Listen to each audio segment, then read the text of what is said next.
Hey guys, Michael here from michaelsherlock.com. It's April 25th, 2011, and some really hot news came out of Nintendo Corp today. They've confirmed that the Wii 2, or the successor to the current Wii console, will be launching in 2012. We'll be getting more details. I guess you could call it an official launch besides just some press information that they sent out today. And a playable demo at E3 2011, which is June 7th, so that's only a few months away.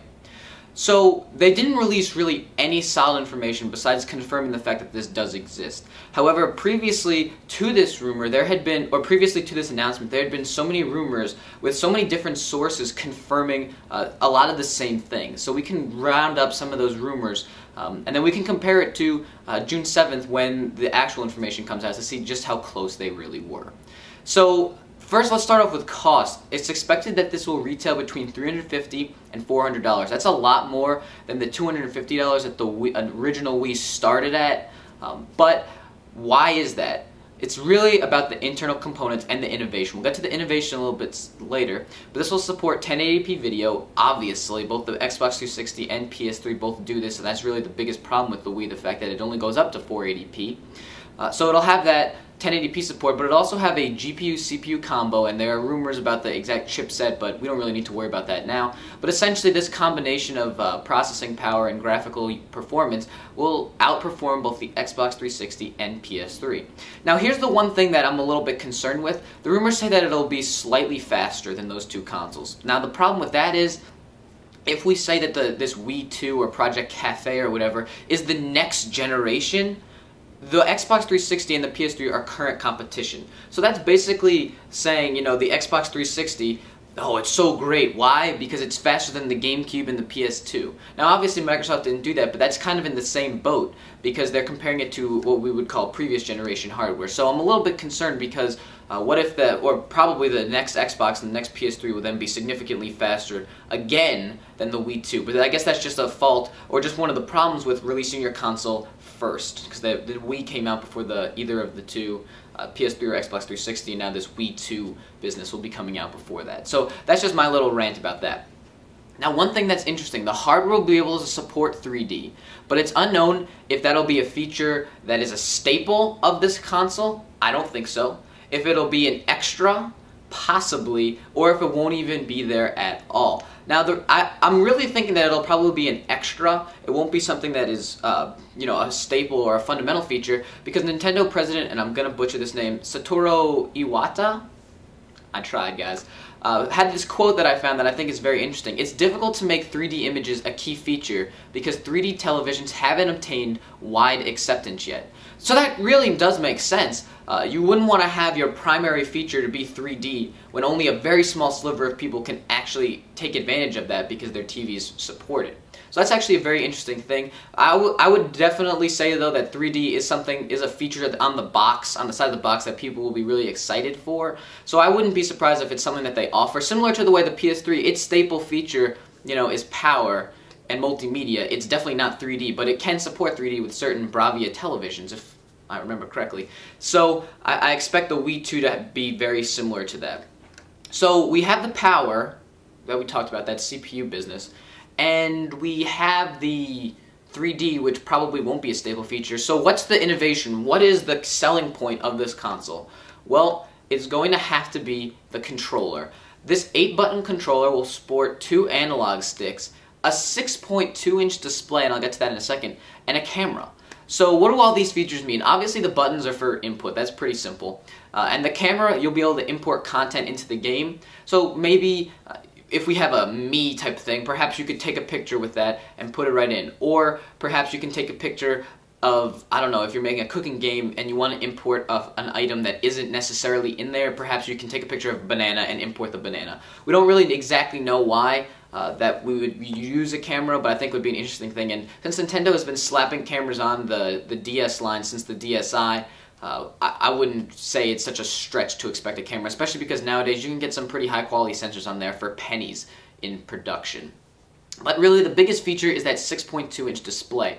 One of the slides that were leaked that we saw said that Screen Stream, which is what this feature will be called, takes the 1080p image and pushes each rendered quarter to the player's personal TV screen, which would be that controller screen. So what could you do with that? Well, if you're playing a multiplayer game, perhaps your little fourth of the screen could be imported onto your own little controller. Conversely, what if you were playing something like an RPG and you wanted to play with two people? In the current state, you really can't do that because there's only one screen on the TV, so if you guys aren't really in the same place, it doesn't work. But if you have your little screens on your controller, you guys could go to completely separate parts of the world, which would be pretty exciting as well. Another thing that this could be is, let's say again, we'll go back to maybe an RPG, you could put your inventory on there, you could put a map onto that screen, you could push anything really. Any sort of overlays and menu systems that currently had to pause the game and go over the action could be pushed to that little 6.2-inch screen. Now another feature that would be really cool is what if you could then play your games without having to use your TV? Wait a sec, Michael, why would you want to do that? Well, there's actually an interesting reason, or an interesting feature why. Let's say you have your portable thing, you have your DS or whatever, but that's very limited in power. However, let's say you didn't really want to give up that power, but you also didn't want to have to power on your TV and your home entertainment system because people were sleeping or whatever, and you just wanted to quickly hop on and check something. What if you could just boot it onto that 6.2-inch display? You'd still have the power of the console because the console would be rendering everything, and it would just be wirelessly pushed over to your controller. That's a very interesting feature to me. And there's a lot of different things that this could be used for, and that's why it's so exciting, and that's why if this is the innovation that they're talking about with this new Wii 2 product that they'll be talking about at E3, I'll be very excited, although still hesitant because of this gimmick factor, if you will, especially because I believe the Dreamcast, I'm not 100% sure on this, I'm not a very big video game history aficionado, but I'm pretty sure the Dreamcast did something like this with their controller, and that console really didn't take off, so we'll see with that. One other interesting tidbit is that the Project Cafe SDK allows very easy portability from the PC and the Xbox 360, and this is something they're touting. So basically, not only will you have games specific for this console, but they're also saying that it'll be extremely easy to port your current PC and Xbox 360 games to this platform. Clearly, I don't think we'll be seeing any Halo rocking on this Wii 2 because that's a pretty big exclusive for the Xbox at this point. But if you could just take your current game that did a pretty good job selling on the Xbox 360 and really easily port it so at launch the Wii 2 has an extremely immense gaming library, that would be quite interesting. Now, one thing that a lot of people haven't been talking about is backwards compatibility with the Wii. Basically, every console, or most consoles up to this point, have been backwards compatible. The Wii supported the GameCube, the PS3 sort of supported the PlayStation 2, and the Xbox 360 sort of supported the Xbox, although that's backward compatibility clearly has been lost with newer versions of the PS3. I still think that there will probably be some sort of support for motion controlling with this Wii 2.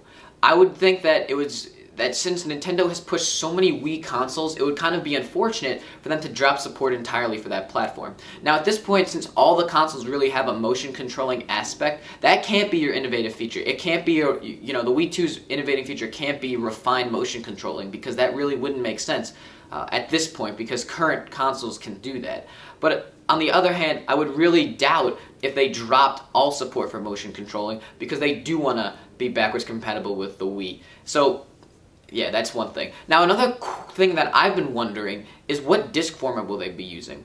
DVD, which is the current format that the Wii uses, is very limited, especially if you're going to be having 1080p content, and especially if you need to have all that stuff programmed in to push it to that 6.2-inch display. Microsoft found this out the hard way. In fact, now they've sort of redid the DVD format and sort of optimized it somehow to fit extra space, and that's one of the things they're testing with their new Xbox 360 preview, which I'm a part of. So it's a very interesting thing. I don't know though, would they support Blu-ray? Is that something that Sony would want to have in another console? Is that something that would be cost efficient for this console? Especially because with all this graphics performance, with all the stuff that's going into the controllers, this console looks like it could be quite expensive. So it's just something to keep in mind. So my question to you is, if we take the fact that we will be seeing official details and a playable demo at E3, which is about June 7th, is this a console that you're interested in based on the rumors I just reported on? Essentially based on that screen stream controller with that 6.2-inch screen. Would you drop $400 plus $50 or more on controllers for this concept? And do you think this gimmick can actually take off? We'll call it a gimmick. Or do you think this is just the future of gaming and this is just a huge leap forward in innovation? I'd love to hear your feedback in the comment section below. Personally, I'm a little excited for E3 this year. I really want to see what Nintendo has up their sleeve because they've been kind of sinking downwards the last couple years, especially at E3 because I've reported and covered E3 and it's been kind of boring of late, Nintendo. Sorry. I'd love to hear your feedback in the comment section below. I'm Michael Sherlock. Thanks for watching and have a good day, guys.